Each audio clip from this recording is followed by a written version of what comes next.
If you are new on this channel and if you're a returning viewer, thank you for sticking with us. It means everything. Help us like, subscribe, and share what we do here. We promise you more stories that matter, told by the people themselves. Now, let's get back to the episode.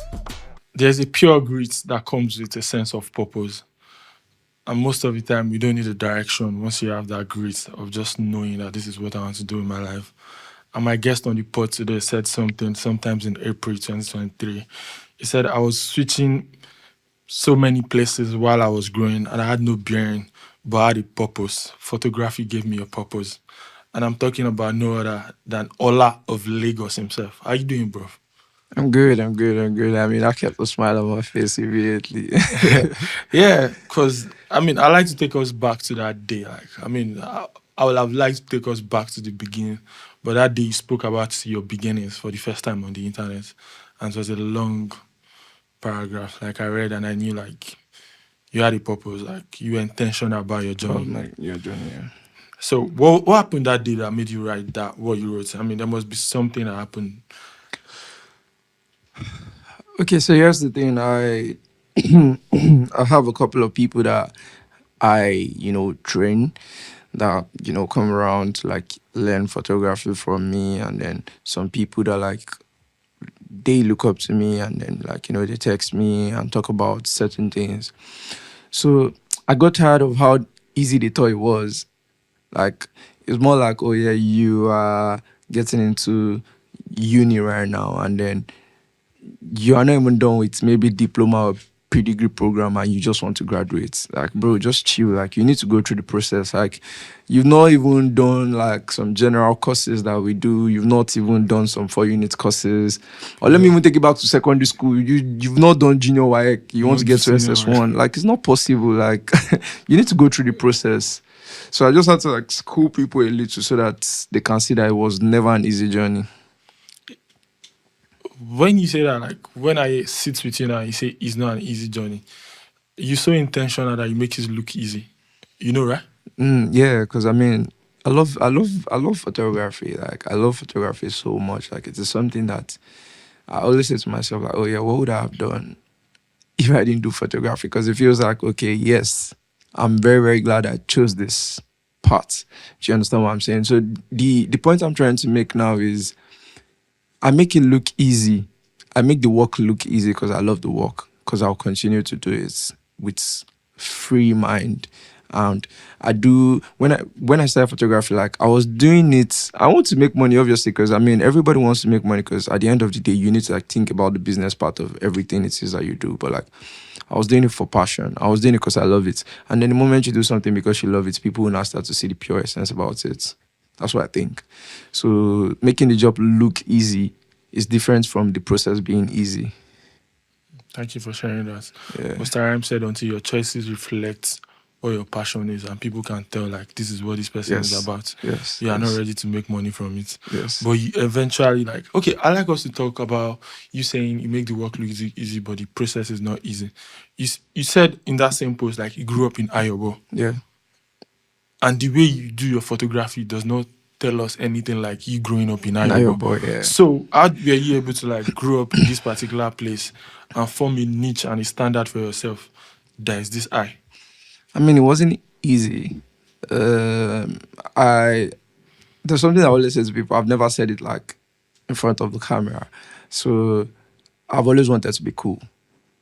To just be that cool kid. Yeah, I've always wanted to be cool. Where I came from is not a place where cool people are, but I've always wanted to be cool. So I mean, I came from Ayobo. Like, there's nothing cool about Ayobo. Like, I wouldn't even lie, nothing cool about Ayobo at all. But I've always wanted to be cool, so I was working towards it. I mean, and what do? You need to like go out of your own environment. You need to like go and see how things are done in other places. So I had little issues, not even little issues. I had serious issues with my parents, because that was the thing of leaving the house. Because I mean, this Christmas, I follow your socials. You are back home, like, remind me of where I grew up. So I grew up in Ijogun, where the mosques. It was kind of a very timid setting, like Yeah. kind of your people. Yeah, And I my like people. it. You were around your people. Yeah. You sound happy, and Yeah. because I know the feeling. But then, what you've been able to do for yourself is far from that place. Because I come from somewhere like that. and people that come from that place don't often do what you do. So me now, I was able to find a balance because I just want to understand where your own balance come from. I was able to find a balance because I was shuffling between my grandma's place, Ogba, in the early 90s. That's where most school people stay. Stay, yeah. And I was shuffling in Jegun, my mother's place. So I had a bit of both worlds, a perfect blend. When I'm in Ogba, I see people look Oh, very okay, cool. okay, yeah, that makes a lot of sense. If I'm going to be very, very honest, I think what helped me was the kind of schools that I went to. Yeah. So let's talk beginners. What kind Yeah. of schools did you go to? So I attended First Coats International School. So First Coats was one of the, like, would I say biggest schools in biggest. Ibadan? At that time, posh. Like, okay, yeah, because we had like schools like Dorigos, we had Oniland. Yeah, Dorigos were quite popular around Ayobo. We had a couple of them too. And First Coat was doing really well. So like, I was able to see kids from like different society, like, places from like, I don't know if you're familiar with places like all those Egbeda Gowon estates. So there's some people like from like, Gemadi estate. There's some people that stay in like, certain cool places around. Proper cool kids. Yeah, because the thing is, no matter how ras your area wants to be, there'll still be some cool kids in that vicinity. Like, trust me. I like saying this. Like, Lagos is the perfect representation of the struggle and the high life. You see it simultaneously. Yeah, you see simultaneously. Like, for real. Like, I mean, and then the owner of the school is a Ghanaian. Like, he's experienced to like a certain level. So the way things are done in that school is like quite different. So there's Ayobo and there's Ikpaja, and then First Coat is in Ikpaja, and I come from Ayobo. So like, my dad would always drop us in his Golf to First Coat. So you can tell that these people, I mean, I'm talking about my parents, like, you can tell that, okay, yes, they already know that this environment is not exactly so good for their children to like exactly, growing and see the world properly. So they were trying so hard to like, position their kids in certain places. So I mean, from places like that, like the kind of things that I did there, like, like all, you see all these little things that we do in school that we think they don't count. They actually do count, like, things like debates, things like, random art exhibitions and all that stuff. Like, cool things were being done in schools like that. And cool things are not done in schools back in, like... Back in the hood, in Ayobo, yeah. In Ayobo. Do you understand what I'm saying? Like, and there are some schools that still do very cool things in Ayobo, but it cannot be compared. Do you understand what I'm saying? And even if they're doing it, there are some students that they're just like, infusing all that ras. It's not what they see. Yeah, do you understand what I'm saying? Yeah, like, so the kind of, I feel like environment is just very, very, very important. So when you know that, oh yeah, you can't sort this out from the hood or where you stay, you try to like throw the balance to like schools. Once in a while, if you have like brothers that live like somewhere in town, you can allow your kids go there once in a while and stuff like that. So yeah. In the middle of you growing up the way you grew up, shuffling school, family and everything, when was the first time you like saw photography as a part for you? Like, knowing like, okay, I think I really think this is it. So there's something I've never told people here. Like, I was having issues with like, getting into university. I tried Unilag. I didn't get admission. I wanted to do petrochemical engineering.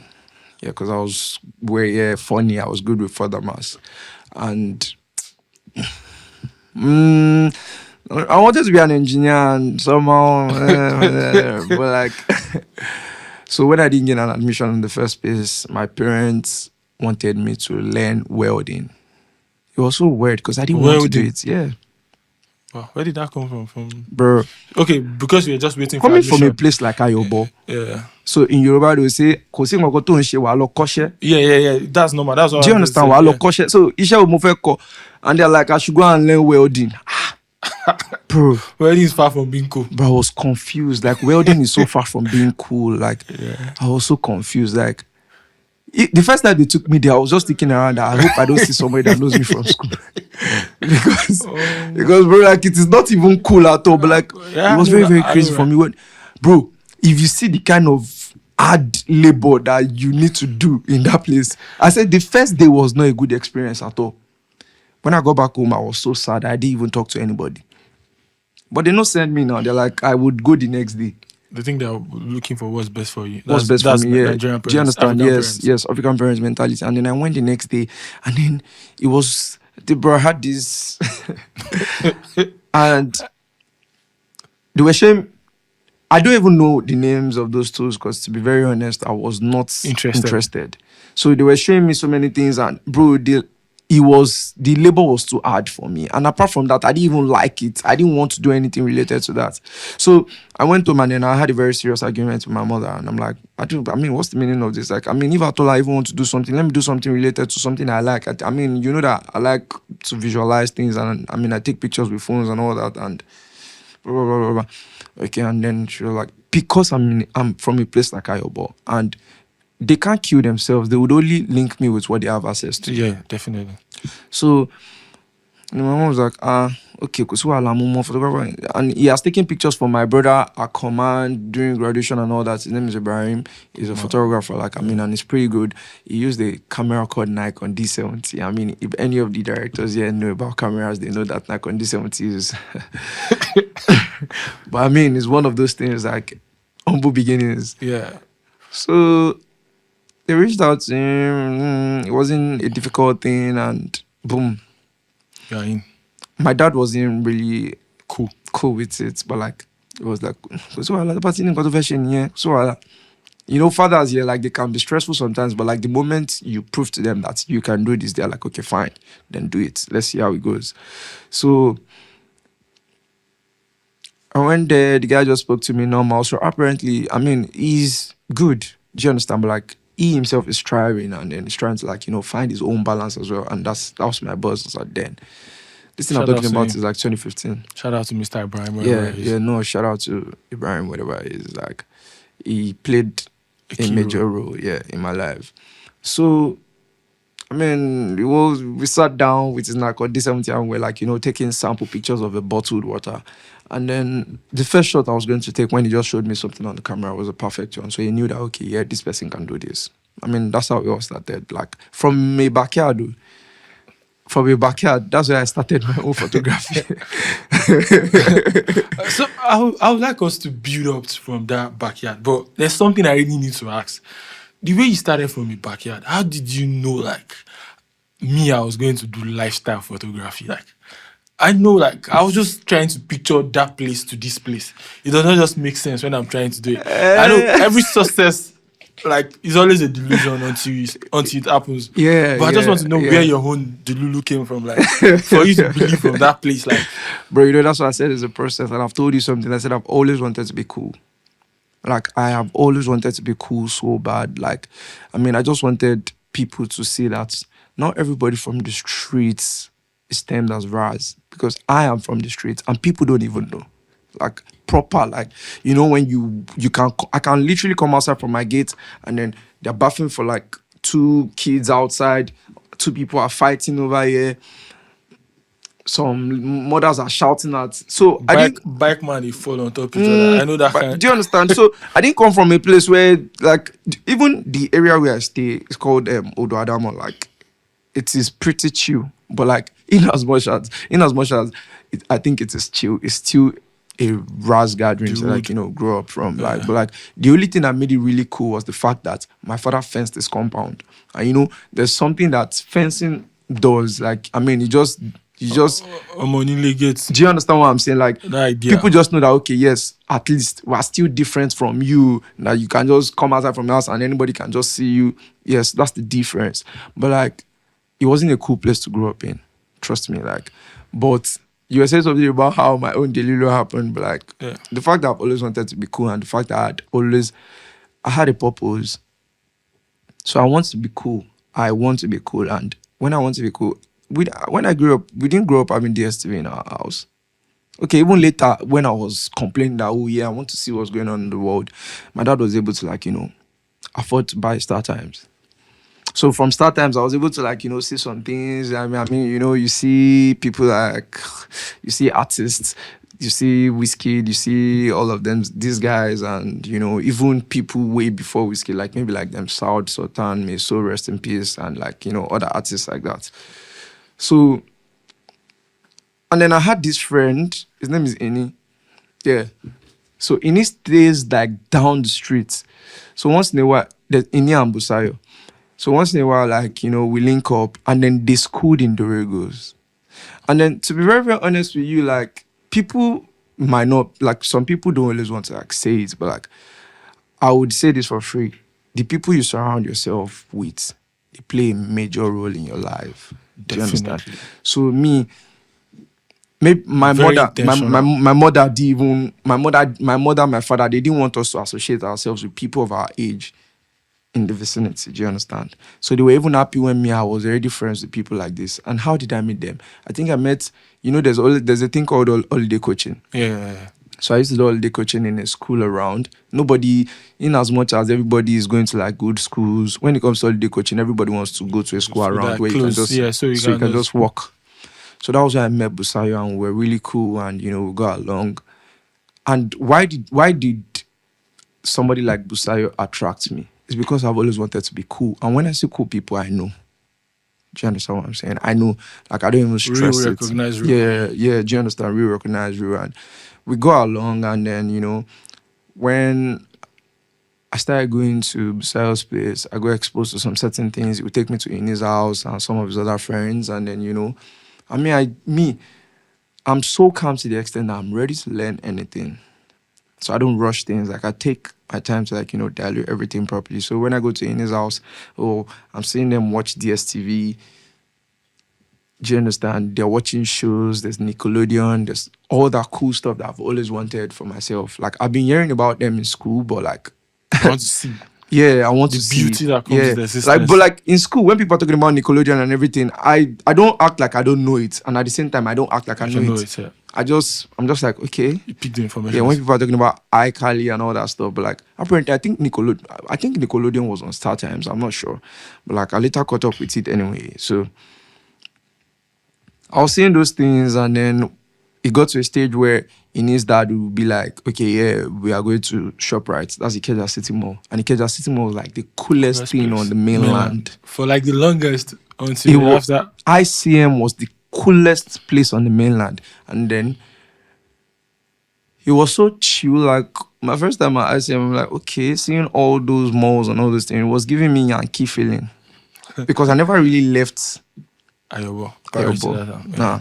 I never really left Ayobo. I mean, maybe the times I left Ayobo was when my mother would take us to like Lagos Island and hold our hands to like, take us like maybe buy a suit and all those things. But like, now boss we did inside. So now straight to Oshodi, from Oshodi to Lagos Island. Yeah, so I'm really not seeing. But you have cool things. You have that urge to want to see the world. Don't worry. Like, I've always had the urge to want to see the world. Like, always had the urge to want to see the world. So I just feel like, okay, yes, I knew I've always wanted to be cool. And then I had a passion for it. So I'm like, okay, yeah, why not? Why not? I can do it with my camera. Yeah. You actually did it with your camera. So from starting photography in Ayobo and trying to get into uni, that was where we're at. So when you got into uni, how were you able to hold on to photography? Like, I think that's a lot to do. I know you went to FUTA. I went to FUTA myself, and I know it's not one of the easiest place for you to be a creative. Yeah, like it's like I was be very, very careful with my words on here, but like it's very, very crazy. Yeah, I went to FUTA myself. I know the feeling. Because coming from Ayobo and going to Akure, bro. Coming from Ayobo and going to Akure, the photographers in Akure were always complaining about the economy over there and how they want to move to Lagos. So what do you think I would have done? But what I did in Akure, bro, I was barely in school. How did you manage that? Well, me, I'm smart anyway, so obviously, so it was never a big deal for me. Like, and the thing is, the craziest thing about this 100 level, 200 level is still the knowledge of like high school that you still take. So I wasn't even stressing. I was thinking that, okay, yeah, close to when we have tests and exam, I'll come back to school and do your thing and do my thing. Do you understand what I'm saying? But I was always jumping on every opportunity. So back then, if there was AMVC I would come to Lagos. First and foremost, I'm coming to Lagos. I don't even know how I'm going to get tags. Because if you don't have tags, you can't come in with camera to take pictures. But like, You'll be there. I'll be there. I'll find my way. If it's to beg one influencer that I want to follow them, that they should not worry that I will take them free pictures. I used to like build my portfolio up and all that stuff. But like, I'll just find my way. Get a tag, take pictures. Sometimes they will not even allow you, but like you can just stand outside that Akure hotel lobby and anybody you see. Do you understand what I'm saying? And then I'll just look at it and put out some pictures. Yeah. I might not even have up to 50 likes. Yeah, you said that too. You said that too, like. I don't know if I was 50, that's why I'm like, oh, mo, where did they go on? Do you understand what I'm saying? But like, I just kept doing all those things on and on. Since we are talking about now having up to 50 likes, at what point did you think you perfected the craft? Because when I look at your pictures now, bro, they're mad. They're different. Thanks, bro. Okay, this is where I'm going to mention some of my friends. There's Jibril, popularly known as Pope, is also a photographer, and there's Jimmy, popularly known as 69 Views, is also a photographer. So we learned this process together. Like you guys were on the come up together. Yes. And then there's Tony visually, there's Dotun Daniel. It was a lot of us, to be very honest. Like, I would probably have lost count. There are some people I would have not even mentioned, but like, it was easy because we were all learning from each other. And trust me, the OGs back then, when helping matters. Like, I mean, now you can, to be very honest, like, I might not teach you for free right now. I might tell you, you have to enroll, blah, blah, blah, and this, that. But like, I still give listening ears to like some people that want to ask certain questions about the crafts. I understand. You have that feeling that you put people on more than you were put on. Yes, when I was and it's a good feeling. I'll boldly say that anyway. Like, do you understand what I'm saying? Like, there were master classes going on, to be very, very honest, but I couldn't even afford any of them. Do you understand what I'm saying? Like, I couldn't afford any one of them. Like, so it wasn't easy at all. I used to squat with some of my friends, Tony visually that I mentioned, yeah. And then at some point, shout out to Lazy Writer. I was at Lazy Writer's place for a very long time. Lazy Writer was a blog back then, have you? Lazy Writer now OG, Nah, you don't play with Twitter, yeah. I know Lazy Writer. As you say, Lazy Writer, make me remember Twitter in early 2000s. Lazy Writer was Twitter in early 2000s. Bro, Yeah. Don't play with him. Don't play with him. Wow. Like, bro, he's a brother. I love him for life. No cap. Like, shout out to I don't need to say Lazy too much. Writer. Do you understand what I'm saying? But like, I was in this, and then the part where I even started staying with Lazy Writer was like when I started getting my ground, dude.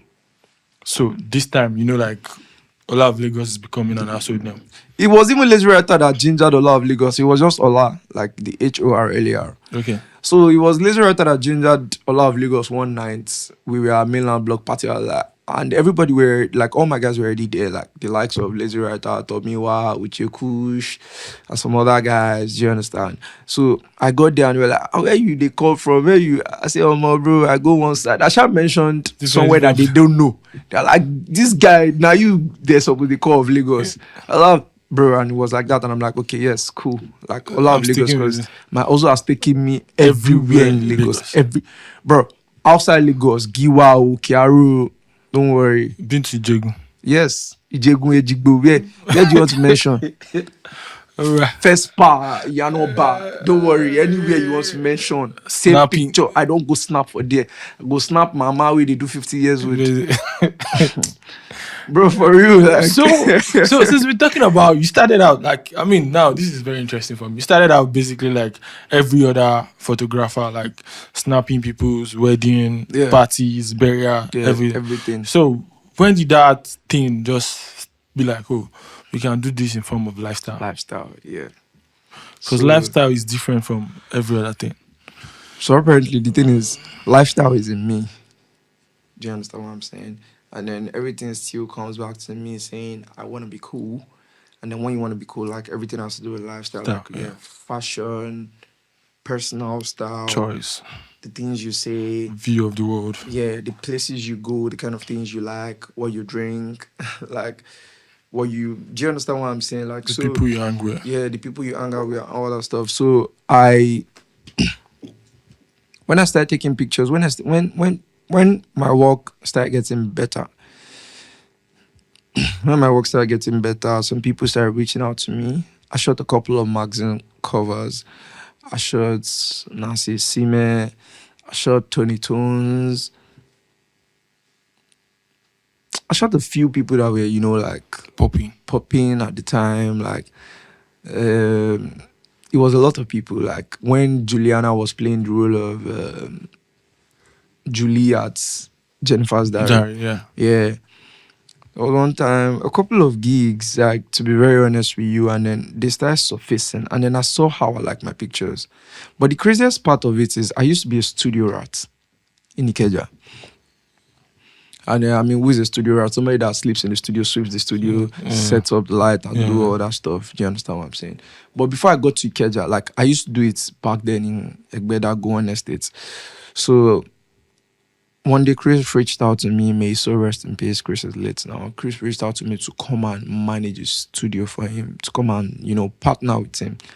But I was like, wow. Like, okay, yes.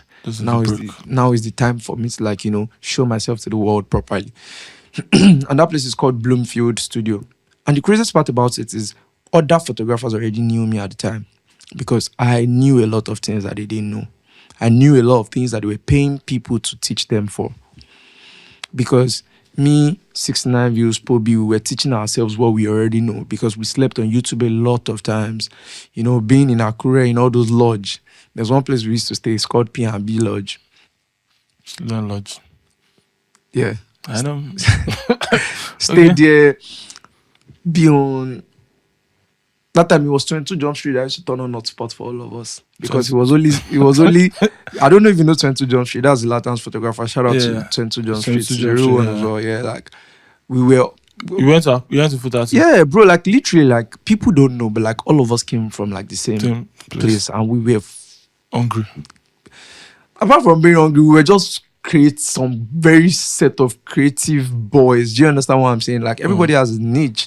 And back then 22 was like I don't know what to call it, but like 22 does all that like, cool stuff, like snapping pictures, like all them Travis Scott type of style that time and doing his edits in a very crazy way.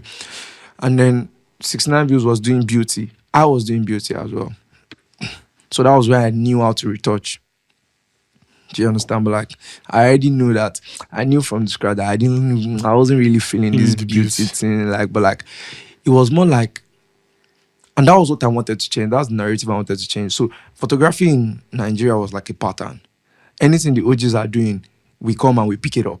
And that's what we're doing too. That's what you have to do. That's what you have to do. Like, do you understand? It's more like comparing because you are just coming from somewhere and you are not going to like look up to somebody to be able to pattern yourself. It wouldn't like work. Compelled to do it. Yeah, do you understand what I'm saying? So like we're all just retouching and all that stuff. But what helped us was it was a very good process because I mean we knew so much about lighting, we knew so much about retouching, we knew about color grading and all that stuff. So we learned a lot. So that was why Chris reached out to me to manage the studio for him because there was Rainbow Studio in Ikeja at the time. And Rainbow Studio was where 69 Views used to work. And Rainbow Studio was popping. Big. Yes. Yeah, I know Rainbow Studio was the thing. All the biggest photographers. And literally, one crazy thing that time was all the good photographers were on the mainland. I think it was from like 2017, 2018, 2019 that people started. I have no beef with the islands too. I still think most good things are on Yaba, Ikeja. Yeah, I mean, when you look at people that creative, like the thing is like on the long run, like people establish themselves and then they move here. They move to the island because it's kind of the luxury kind of thing. I still live on the mainland. Like I really don't care. I still live on the mainland. So the thing is, Chris reached out to me and then Bloomfield and then So Bloomfield was now an opportunity for upcoming photographers to come and also show themselves. So I spoke to Chris and then I gave him a couple of ideas because this brain is filled with so much ideas. So I gave him ideas of like, okay, let's give them like a deal whereby they can, come and shoot anytime in the month. And then he started working and then all the photographers that follow me and all that, it was easy for them. And then they started coming to Bloomfield.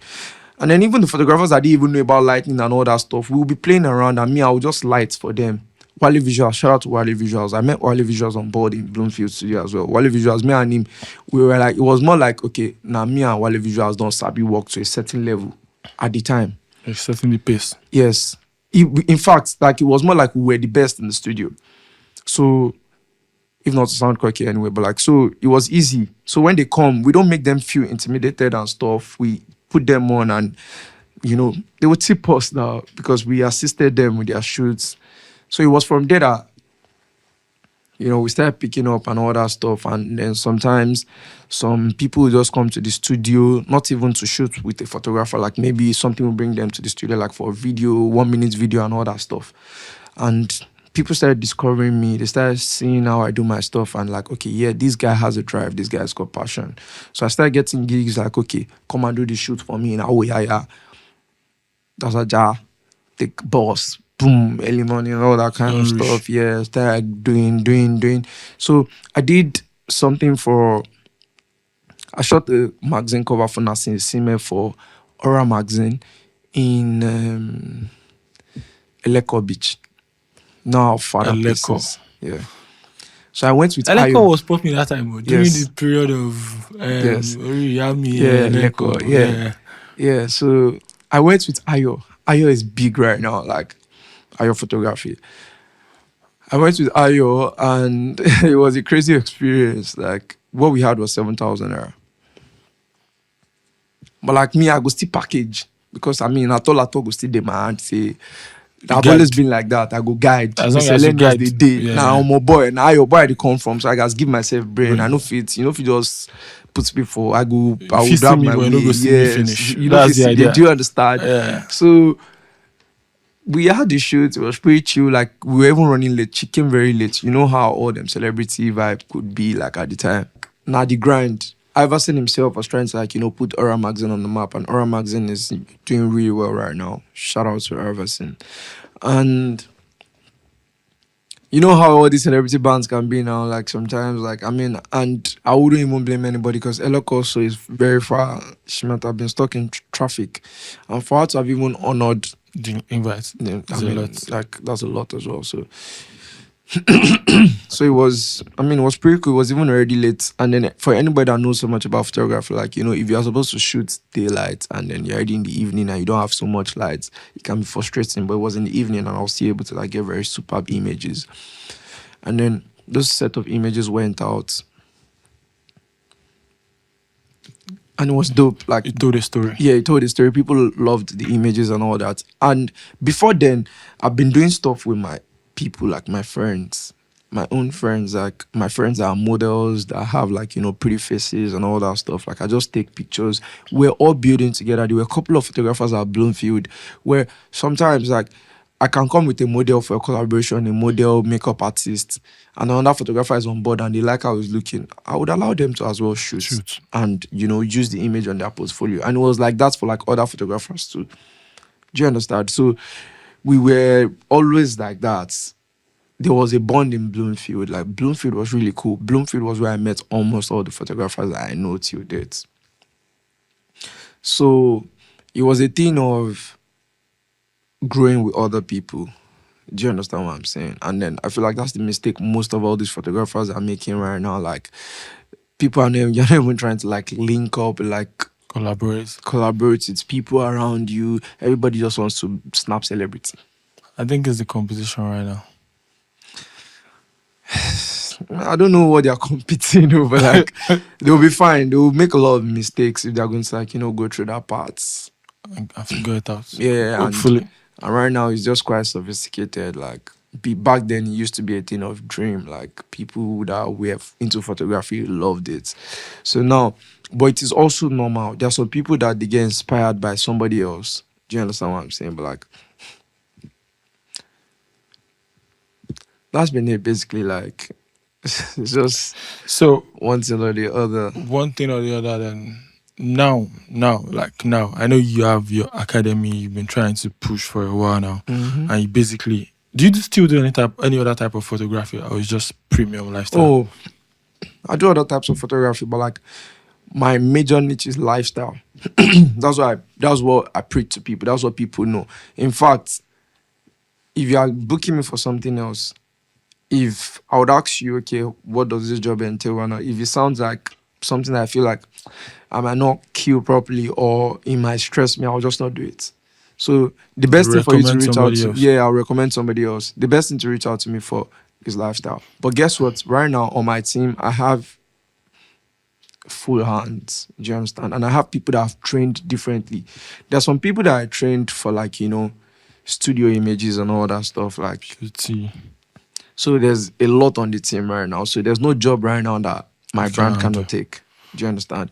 But it's just that I'm known for lifestyle. So if me myself now want to be handling camera, let it just be lifestyle, Lifestyle. because not like Sherry can be for me. All right. Congratulations on that. And every other Thanks, thing bro. else. Yeah. Since we're on the conversation of lifestyle, aside photography, I know sneakers has to be the thing for you. Yeah. Where did that come from? Well, I've always loved sneakers. I have always loved sneakers. Like, it's a You have thing a of, community now. How do you feel about that? yeah, I mean, that's really dope. Like, because I've always wanted people to know that you can tell stories through sneakers. And I mean, I've always wanted people to know that that is part of the cool kid community. That's part of the cool kid society. Do you understand what I'm saying? Like, because there's a lot of history behind sneakers. Do you get where I'm coming from? Like, and you say, where did that come from? It came from, there's some things that you just love. Just find yourself Yeah, attracted like, to it. yeah, like back then, if I see people wear Jordan, and I'm like, bro, how do you have a Jordan? Do you understand what I'm saying? The only pair of sneakers I had back then was an Air Force One, a black Air Force One, and it was gifted to me by one of my aunts that came from the States. So it meant a lot to me. I wore the life of that Air Force Ones, bro. Trust me. Well, now looking back in hindsight and looking at where you are, what's the most expensive piece you own right now? The most expensive sneakers I own right now. I think my most expensive sneakers right now is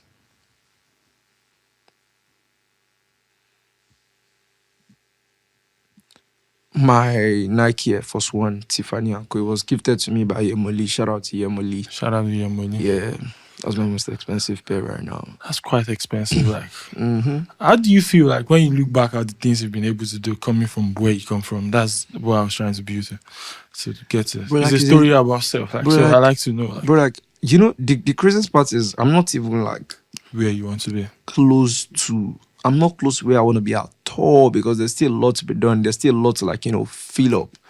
Do you understand what I'm saying? Because you can't celebrate yet until you've been able to, like, put everybody on. That's my own belief. Like, some people really do not care, and some people feel like they are doing their best. Do you understand? But, like, if I can put everybody on in my own family first, I'm like, okay, yes. Now I can chill. Do you understand what I'm saying? But, like, when you ask about the feeling is different. And then that's why sometimes I just want to go to the club, drink, party, and have fun. Because, bro, like, I never had those things. I don't know if you understand what I'm saying. Like, I have a clear understanding. And then, me, I'm a fan of chilling. Do you understand what I'm saying? Like, it's not even, Enjoying the beauty that yes, comes with enjoy existing. the beauty that comes. Do you understand? It's not even a matter of, like, it's not a matter of splurging. Nah, like, I just want to chill, literally, like, because you don't even know what I've been through. So if nobody should even think of it, why is it? Nah, don't worry. You don't want to know. You don't want to know. It's a thing of, I used to be a club photographer at a point where I was paid 20,000 naira per month. To be in the club every Friday. Every Friday. Wow. Yeah. To this point. Every Friday. So it's crazy, bro. Like, Yeah, sometimes when I think about it, I'm like, bro, what? Like, do you understand what I'm saying? Like, Yeah, I really don't care, like, because I know that I worked my ass off to be where I am right now. So nobody can tell me anything. You can't even question anything. If anybody wants to be capping, I'll just ignore you. Yeah, because I mean, I don't know you personally. Like, this is the first time we're meeting, but I know you put in a lot of work and you try to show you, like, I put in the work first.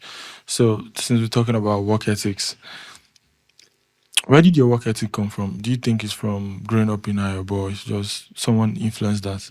Because I know you have a crazy work ethic. My parents are very hardworking. Like, in as much as it feels like, oh yeah, they don't have enough, like, bro, the little that they were able to come up with took a lot of work. You have great. Do you understand what I'm saying? I've been, my mom and my dad, their business Nice. people. Like, do you understand? Like, my dad sells building materials. My mom sells plastics in the Paja market. My dad sells building materials down in Ayobo. Like, there's a place called Ishefun. So it's like a site where like new buildings are just coming up and all that stuff. Like, and I see how much work they put into this thing. Like, no jokes, bro. You can't afford to be lazy when you're Bro, no coming from jokes. that. Do you understand what I'm saying? Like, I think first and foremost, before anything or anybody, my parents literally inspired me when it comes to hard work. And then you need to work. If you don't work, you don't Yeah, chop. like where I live in Ayobo is like a small house and a very big compound. Every morning, I mean, they sweep the whole compound because we have those trees where the leaves always You fall. chop. Yeah. So that means sweep the whole compound. Do you understand what I'm saying? Then I went to command. Commander Jasa. Oh, No, yes, I just had command like yeah. Baja. Yeah. So you don't have a choice. You have to grind. You need to walk. Like in command, like every morning we jog. I used to be in Palm House. There's a man called Coach Oche. So there's a general jogging for the old school, but like that's like I think every weekend and then they moved it at some point like once in a month. But Coach Oche made we in Palm House Jog every day. When we jog every day, we jog to the school field, we do push-ups. So it was literally like we were in the military force, like because command is a paramilitary school. So you can't even choose to be lazy. The only people that were not jogging were the guys that had asthma. And then at some point they started jogging. Do you understand what I'm saying? Like, and then you do all these things. Sometimes you have to work extra. Some seniors will deprive you from even going to the dining hall to eat. You'll be busy ironing their clothes and all that. So the hard work was already there. Even overnight, sometimes when I'm supposed to be sleeping, I'm literally like maybe fetching water into buckets for some seniors, or I'm, ironing their clothes and all that. But like at some point, myself, I start to the jar for school. So myself, I start to the package for inside school. Where we say all those seniors now me go the package the boys with the iron their clothes and all those things. So it started being a thing of if you have orientation anywhere, like you can balance. Do you understand what I'm saying? Duty is important. Yeah, so the hard work has always been there. I'm always ready to work, like literally. Like. And I'm happy that the work brought you this far. And Yeah. I pray it takes you further. Amen. So Amen. thank you for telling us a story about you. I think this is the most I've heard you talk about your journey. Yeah. And I appreciate you doing this with me. It means everything. So I would like us to talk about your impact. That's your academy. Because you said something at some point that you've put more people on than you've been put on. So what was it like? Like, where was that from? Like, why did you feel like this is important at this stage? I need to do this. Okay, so the thing is, because I feel like you're chilling right now. You really don't need the academy. Like, you chill right now. well, so the thing is, the academy is not even giving me the most money. Yeah, do you understand? I figured it's more like a business. Yeah, it's not giving me the most money, but I'm still making money from it regardless. Because I have a lot of students. Like right now, I have over 60 people that I'm training. Simultaneously. Do you understand what I'm saying? Some people have, a lot of people are already established on their own right now. And they're doing while still at the academy. Sorry? Even while still at the academy. Yeah. Like, some people, normally I've told them what are you still looking for here, but they just still want to be a part of the family. Do you understand? Like, and normally it's meant to be like a 2-month program and then you're supposed to be done and move. But like, when you just enjoy being around a certain community, like, it's just like really cool. So it's just the family thing at this point in time. Before the academy, I had already trained a lot of people while I was at Bloomfield in Ikeja. So that was when you think, okay, it's going to be cool for me to have like my own thing. Yeah, and then to be very honest, like, I see a lot of youth losing it, like, because of their environment, because of their community, like, so their excuses, bro, wait till you make I do get just blah blah blah. So if anybody comes to me, I know that for the person to be able to come to me, the person has seen me and the person has probably been inspired, or somebody has pushed the person to, like, look at that boy, look at that guy, look at this. Can do what he's doing. Do you understand what I'm saying? So I always want to train them, and then I take them as my own brothers. Like, literally, like, as many I came in here with, like, maybe 1 or 2 of them, you won't even know that they are boys in my academy. Like, you think we're just guys because we'll just be chilling. They laugh, they whine them sometimes. So I literally just want to, like, put people on and also want to, like, make an impact in their life, like, and make them know, like, make the wrong choices and the wrong decisions. Because I mean, we're all guys and we know how things they go right now. You know. So I feel like every time we talk about photography, you feel like that's one thing that stopped you from making a lot of wrong choices. Do you feel like that about photography? Well, like I would say, and like I always say, photography shaped my life. Photography took me to places that I didn't think I would be. Do you understand what I'm saying? And I honestly feel like it's also part of how I branded myself as well. Because, like, I mean, not all You photographers always want to be cool. Do you understand what I'm saying? So, but like, if I wasn't into photography, bro, I don't know where I would be right now. Only if I'm in the corporate sector. If I'm not in the corporate sector and I wasn't into photography, bro, from where I came from, That's interesting. So I have this game that I play with people towards the end of the conversation. Yours have been quite interesting, I must be honest. I know this card now, Steven Butler. You know, I told you that I follow Yeah. Steven. I was surprised. Like, you're the first person that meets that. Bro, I'm a very deep person. Obviously, the conversation has shown me like the conversation has shown me a depth side of Ola that I never knew existed, and I hope everybody that sees that know that okay, there's intention behind everything. Everything, yeah, there's intention behind. I understand better after speaking to you now that there's intention behind everything you do, and thank you for sharing your gift with us. It means everything. So now just you pick 3 cards, and I ask you the 3 questions, and I hope you're able to form deeper connection. You said you're a deep person. Let's get to it. Just pick any 3, and I'll ask you. Oh, you're picking from there. No worries. That's quite safe. These questions, they look very long. No, it's not going to be that. It's on the other side. Okay. Yeah. Oh, this is an empty one, so you need to pick another one. Okay, that's fine. Yeah, what scares you? Okay, yeah. So, what scares you the most today? Like, what scares you the most in today's world? Like, in today's society, when you look at everything, what scares you the most about the place we live in right now? Okay, so what scares me the most is the fact that I won't see everybody, but because I've been there, but like, literally almost all of us are damaged. Wow, that's quite deep. Yeah, literally almost all of us are damaged, you know, like, when it comes to things like, life as a whole, partners, relationships, especially we guys are just chilling, especially when it comes to relationship, like.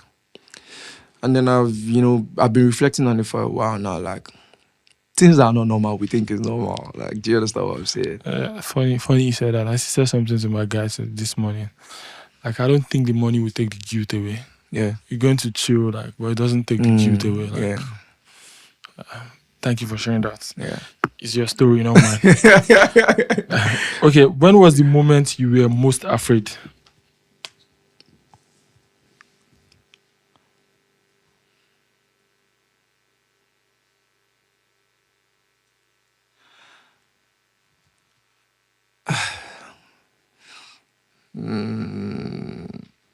So the craziest part is I'm not that guy that moves around with fear. Wow. The confidence level is so high, and people don't know. I mean, I'm a Muslim and I might not be consistent with my 5 daily prayers, but like, I don't fuck with God. So, I can just be in my car and I can just, just recite some hadiths and I'm good for the day. So, but when you're like, when is the time I've been afraid, I can't really pick one because even times where I'm in the space where because in the past I've been put in for competitions, examinations and all that stuff. I always go with confidence. I know the reason say anything fits up. Do you understand what I'm saying? Like maybe times where serious issues like robbery cases and all that stuff, fear comes in. But because this question doesn't have anything to do with that. I feel like it has to do with real life situations. But I don't think I move around with fear. So you strongly believe God's will is going to be done? Yeah.